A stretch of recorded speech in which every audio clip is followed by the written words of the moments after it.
এই প্রথমবার যে আমার বর এটা করলো এমনটা না, এর আগেও অনেকবার এরকম কাজ করেছে ও। তো যাই হোক, ও গেছিলো অফিসের ভিজিটে বাইরে।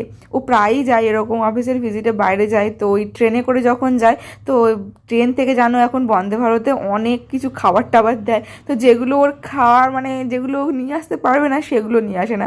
আর যেগুলো নিয়ে আসতে পারবে, যেমন যেগুলো প্যাকেটে থাকে, সেগুলো টুকটুক করে ব্যাগে গুছিয়ে নিয়ে এসে এসে আমাকে দেয়। জানো আমার কি ভালো লাগে। আমার মনে হয় মানে মানে যেমনটা চায় না সব মেয়েরা যে বাবার মতো হবে আমার হাজব্যান্ড, মানে সেই আদরটা সেই আবদারটা তার কাছে পূরণ করা যাবে।